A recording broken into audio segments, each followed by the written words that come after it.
సాహితీ బంధువులందరికీ కూడా సాయంకాల వందనాలు. ఈనాటి ఈ కార్యక్రమానికి అధ్యక్షత వహించడానికి కరీంనగర్ 20 అధ్యక్షులు, ఆధునిక కవిత్వాన్ని అభ్యుదయ భావాలతో రచిస్తున్నటువంటి సివి కుమార్ గారిని వేదిక మీదకి ఆహ్వానిస్తున్నాం. బహుభాషావేత్త.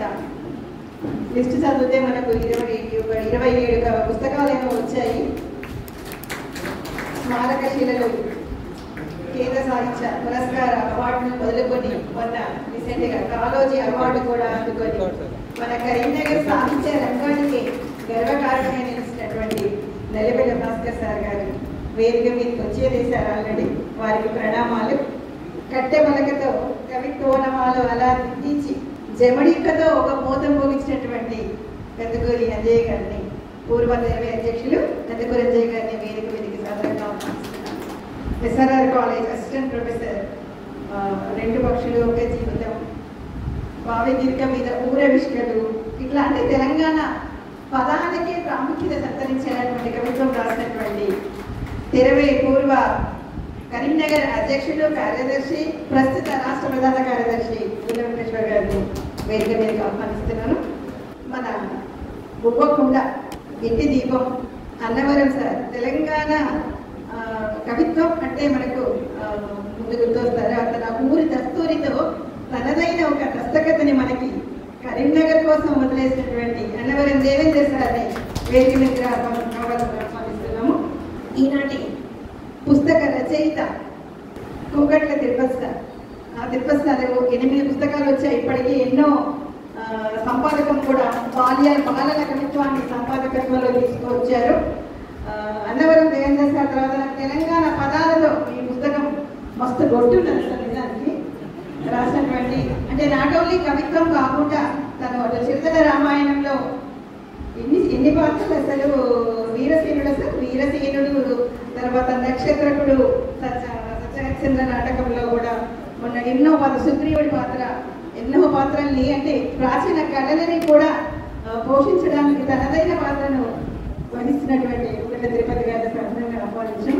తర్వాత కరీంనగర్ 20 ప్రధాన కార్యదర్శి, అక్షర నిధులు, సారలమ్మ పదాలు, ఆనవాళ్ళు, చిలుకు పూసలు రచయిత శ్రీ దామరకొండ శంకరయ్య గారిని వేదిక మీదకి సాధారణంగా ఆహ్వానిస్తున్నాం.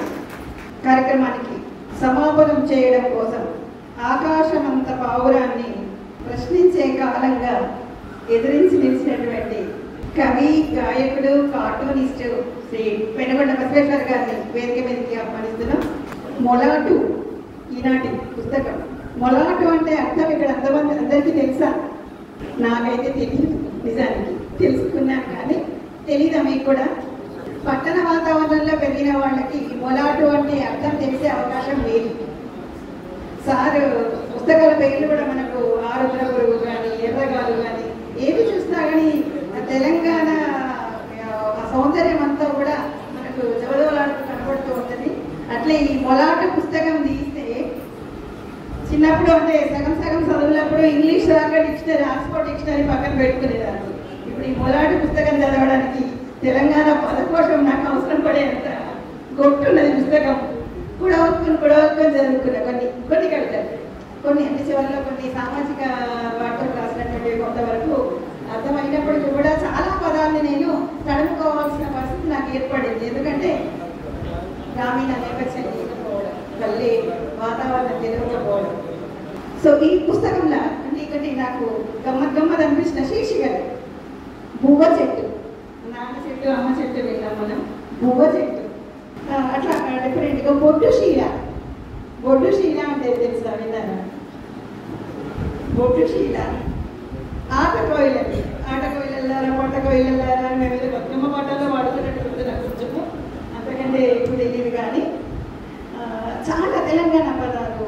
నల్లారం ఆపేయండి సంగతి రసం పెట్టాలి.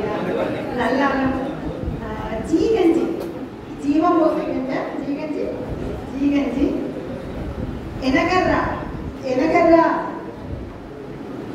సపటి పిల్ల. ఎనగర్ర అనేది వాళ్ళ అమ్మ గురించి రాశారు. ఎనగర్ర, కాశగట్టి, ఇవన్నీ కూడా తెలియని పదాలు. ఎంతమంది తెలుస్తుందో తెలియదు కానీ పల్లె తల్లి, ఒళ్ళెడ అంటే సార్ ఒడియా?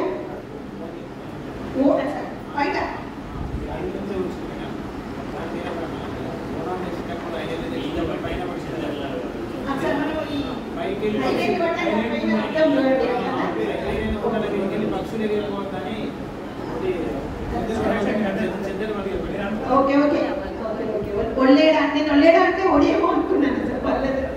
ఒళ్ళేడా అంటే ఆ పైన చెద్దరు కప్పడేదట, మనం ఐరేట్ పట్టినప్పుడు కర్ర పెట్టుకొని ఇట్లా వస్తుంది పెళ్ళిలో అదనమాట. ఇట్లా చాలా పదాలు నాకు. ఎకేరు పండుగ, ఎకేరు పండుగ ఇది కూడా నాకు కొత్త పదం.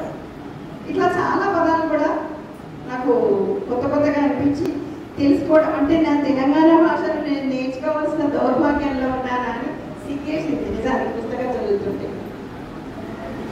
తర్వాత ఈ పుస్తకంలోకి వస్తే మనకు అక్కడక్కడ కూడా ఆమె ముగ్గులు ముగ్గులు ముగ్గులు ఇన్ని ప్రాస పదాలంటే సార్ దగ్గర, అంటే అటు తెలంగాణ పద సంపదతో పాటు వాటిని ప్రాసలతో వాడుతూ అర్థం చదవకుండా ఏదో భాష కోసం కష్టపడుతున్నట్టుగా కూడా ఇక్కడ ఉండదు. సునాయసంగా పదాలు ఇట్లా ఇట్లా ఇట్లా వేసేసాడు. ముగ్గులు ముగ్గులు దాంట్లో ముగ్గులు ఏమంటది, నీ చెయ్యి సోకంగానే మన్ను అన్నమై అలసిపుడుతుంది, సబ్బండ జీవరాశిగా సబలం సవరిస్తుంది అంటాడు అనమాట. అట్లా తర్వాత నాకు నచ్చినటువంటి బానిస రాగం. ఇది ఈ కవిత్వం మొత్తం కూడా మనకి ఏం కనబడుతుంది అంటే ఇక్కడ ఏం పువ్వులు ఆకులు కృష్ణశాస్త్రి లాంటి సున్నితమైన కవిత్వం ఏమీ లేదు. కవిత్వం అంతా కూడా ఒక దుఃఖం, ఒక ఎదురీత, ఒక ప్రతిఘటన, ఒక క్వశ్చనింగ్, వ్యవస్థని ప్రశ్నించడం, బానిసత్వాన్ని ప్రశ్నించడం, ఇవే కనబడుతూ ఉంటాయి మనకు. దానికి ఏమంటాడు బానిసరిగా, తాత ముత్తాతలకెళ్ళి తంతెల కింద తంతెల ఘనంగా నిచ్చెన మెట్ల వ్యవస్థ, నిచ్చెన మెట్లు అది మెట్లు కదా, నిచ్చెన మెట్ల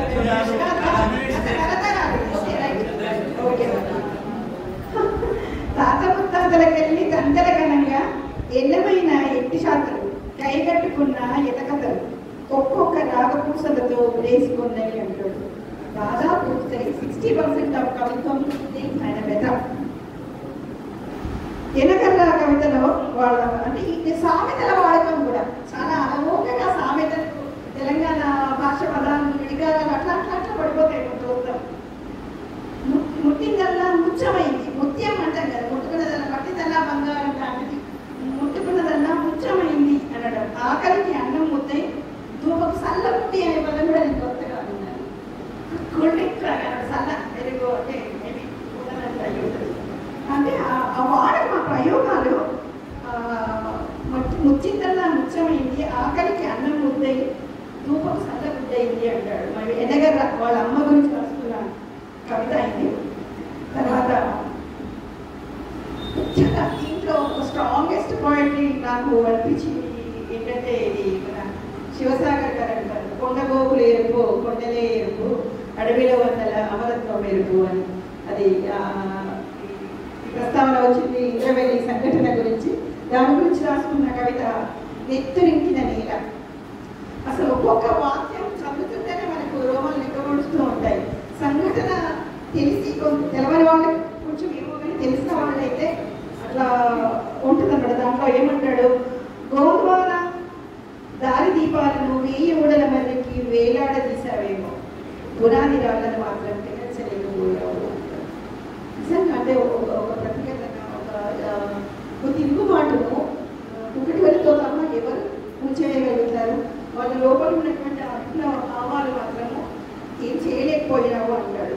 నా నెత్తురు, నా చెమట, నా ఆత్మగౌరవాన్ని రూటి చేశావేమో, నా అస్తిత్వపు అరుణిమనైతే అందుకోలేకపోయావు. అరుణిమ అనడంలోనే మనకు కమ్యూనిజం భావజాలం మనకు కనపడుతూ ఉంటుంది. ఎరుపెక్కిన ఎరుపు, కొండగోగులు ఎరుపు అన్నాం కదా, ఆ అరుణిమ అంటే ఆ భావజాలాన్ని మాత్రం ఏం ఎత్తుకోలేకపోయాడు.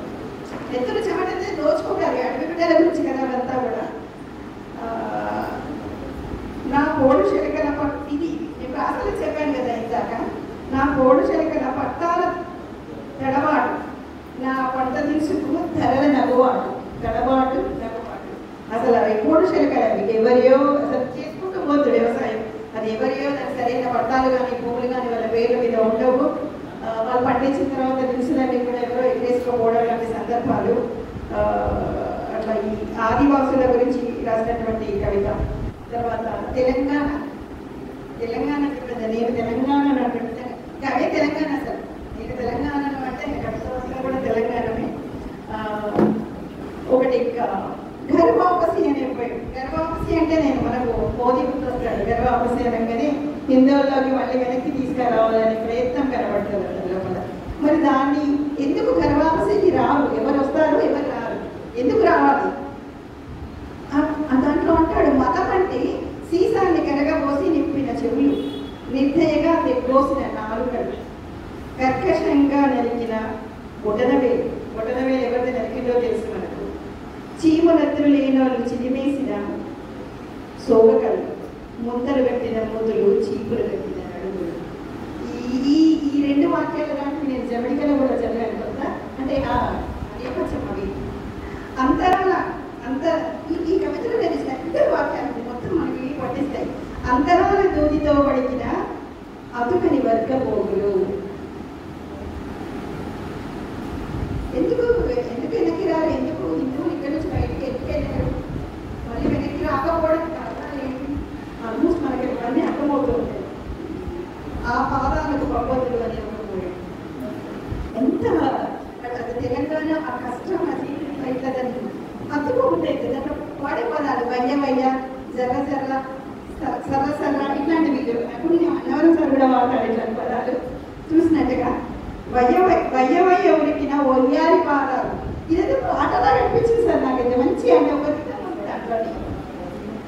ముళ్ళు ముసుకుంటుంది ఒక దాంట్లో ఆ పాదాల పద్ధతిలో చివరికి వచ్చినట్టు చెప్తాడు ఏంటంటే, ఒక జతన్నా చెప్పులన్నా దక్కని లేపిడితనానికి గుర్తుగా చిట్టిపోయిన పాద చుక్కలతో ఆ బురద పాదాలకు పక్షపద్ధతులు అంటాడు. ఎంత అంటే లేమితనంలో ఎంత లేమితనం, ఆరుగాలం కష్టం చేసినప్పటికీ కూడా కనీసం పండించిన పంట కూడా దక్కని పరిస్థితిలో అప్పటి కాలంలో ఉన్నటువంటి బాధల్ని చెప్తాడు. ఇంకొక గమ్మత్తైన మీద ఇనుపకులం బదులు నేను ఫస్ట్ ఏమనుకున్నా అంటే ఏదైనా కమ్మరి ఇట్లా ఏదైనా రాసారు ఏమన్నా చదివాను. కింద బొమ్మ కూడా బర్రెల బొమ్మ ఉంది. ఇనుపకులం ఎందుకు పట్టారు అనిపించింది. చదివిన తర్వాత అని అర్థమైంది అనమాట. అన్ని కథలు కవిత చదవడానికి నాకు టైం దొరకలేదు, కానీ కొన్ని ముఖ్యంగా మనకి గడీలు భూస్వాముల ఇది ఎక్కువ కనబడింది మనకి, దాన్ని ఎదిరించినటువంటి ఇది. తర్వాత ఈ కలుపులు పులుకులు కూడా డిఫరెంట్ నేమ్, కలుపులు శీర్షిక. ఈ కలుపులు దీనికోసం అయి ఉంటుంది, ఏదైనా సెటైరికల్ పోయేమో అనుకున్నాను. తీర్చిస్తే అది కలపాలి అంటే ఒక వైరస్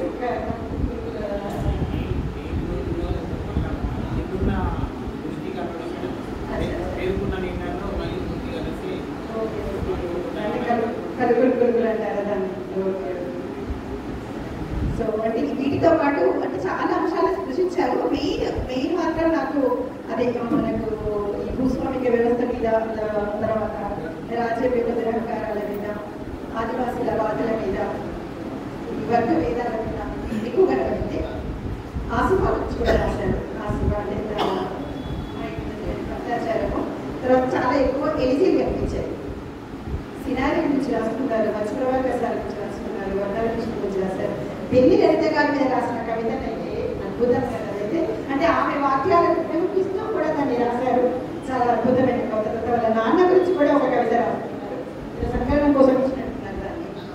సో బట్ ఈ ఎలిజీలు రాసిన ఏ కవితలో కూడా వాళ్ళ పేరు రాదు. కనీసం కింద కూడా ప్రాఫిట్లో ఎక్కడ కూడా ఇట్లా వాళ్ళని నివాళి మీద రాశారని చెప్పారు, ఏమి చెప్పరు. కానీ మనకు అంటే తెలిసిన వాళ్ళకి అర్థమైపోతూ ఉంటుంది అనమాట. అంత నిజంగా అంటే మొత్తానికి ఓవరాల్గా తీసుకుంటే నిజంగా సలసల మసలే నెత్తుడి శిలానే గోగర్ల తిరుమల సార్ యొక్క కవిత్వం అనేది. తనకే చెప్పుకుంటాడు. తను ఏం చెప్తాడు వేవేల పండుగలో, ఎండిన నేల తల్లి ఎక్కిలను వాపుటకు. ఎండిన నేల తల్లి దుఃఖమంతా రైతు దుఃఖం అని చెప్పాడు కదా ఎక్కువగా, తన ఒక వ్యవసాయకారుడు అయిపోవడం వల్ల ఆ నేపథ్యం. ఎండిన నేల తల్లి ఎక్కిలను వాపుటకు, మూడు వారిన బతుకులకు ఇగురులను తడుగుటకు, చిగురులు మూగ జీవాలతో వల్ల రేపు పోకుండుటకు, రేపు పోకుండు అంటే అడవులు నరికేయడం. నా పొలం గుండిగా తట్టుకోకుండా అక్షరాల బేత మీదనే నిలబడతా. బేత అంటే బేత గీత నా కలం గుండిగా తట్టుకోకుండా అంటే మాట్లాడడం ఆగకుండా ఉంటే చాలా మంది మౌనంగా ఉంటున్నాం, చాలా ప్రశ్నించకుండా. అట్లా కాకుండా నా కలం గుండిగా తట్టుకోకుండా అక్షరాల వేద మీద నేను నిలబడతా, కవిగానే కలవస్తా అంటాడు. నిజంగానే కలవడే కవితను. కవిత్వం అంటే ఏంటి అని అనుకునే అక్షరాల కోత. ఏమంటాడు? కవిత్వం అంటే కాకిరి వీకిరిగా కట్టె పుల్లలతో కాకి పూట కట్టుకోవడమే కాదు, గజిబిజిల పడకుండా కళ్ళ పండుగోలి గిజిగాడు అమృతంగా మల్లెలు. అక్షరాల కంటే పూల గుర్తుల అందరిని బొత్తిగా పిండుకోవడం కాదు, పక్క పక్కలు తేలినా పక్కకు ముద్దమంతా తప్పుకొని సుక్కల లెక్కలకి చక్కగా తేల్చడం. రచించడం అంటే వస్తువులను స్వీకరించడం, అభివ్యక్తితో శిల్పాన్ని చెక్కడమే కాదు, అచేతనను తిప్పికొట్టి సుప్త చేతనకు చురుకులు వలే పెట్టేస్తారు. చేతనావస్థలంలోకి లోకాన్ని మలుపుకోవడం. కవనం అంటే దుఃఖభావిలో ఈదులాడడం, కవనం అంటే దుఃఖభావిలో ఈదులాడడం. ధరులకై పాపులాడటమే కాదు, తనలాట తాడు. చాలా ఉపమాలు ఇవన్నీ వలే వేస్తారు. తనలాట తాడుతో తరతరాల దూపతీర్చి ఒక్కడు నీళ్లను తోడుకోవడం కవనం అంటే. కై కట్టడం అంటే మాటలతో కోటలు కట్టడం, గొంగట్లో రాళ్ళేసి కొట్టడమే కాదు, ఆగమాగంగా పట్టక కాటగాల్సిన చీపు నాలుగు ఒక్క రేపున పెట్టుటకు ఎటు నిలబడాలో. కవి అనేవాడు ఎక్కడ నిలబడాలి, ప్రజలు పెట్టమంటారు కదా, ఎటు నిలబడాలో అటు గట్టిగా నిలబడడమే కైగట్టడం అంటే అంటాడు. కవిత్వం అంటే నీకి నిచ్చనీయడం, పాతాళానికి పల్టీ కొట్టడమే కాదు, మనిషి ధనానికై తపిస్తూ అగహారపు అంచుల్లో సైతం అదరక అంకెట్లతో మానవతను దేవుకోవడం. అంకెట్లో వైపుకేనంటే అంకెట్లతో ఓడిపోవడం. నేను విషయం రాయాల్సి సో ఇంత మంచి పుస్తకానికి మన కవిత రంజన్ సార్ ముందు మాట రాశారు ఆల్రెడీ. ఇంకా చాలా ఉంది. నేను కవిత్వం మొత్తం నేనేం చెప్పలేదు, కానీ నాదైన భావం నేను చెప్పాలని నాకు హక్కు ఉంది. ఎందుకంటే ఇవ్వడం కుదిరినప్పుడు నాకు కూడా ఉంటుంది అనమాట. అంటే రాకపోతే మేము బతుకం. మరొక్క మారు ఈనాటి కార్యక్రమానికి ఇచ్చేస్తాం. మీ అందరికీ కూడా నమస్సులు తెలియజేస్తూ తర్వాత కార్యక్రమాన్ని కొనసాగించవలసిందిగా అధ్యక్షులు సివి కుమార్ గారిని కోరుతున్నాను.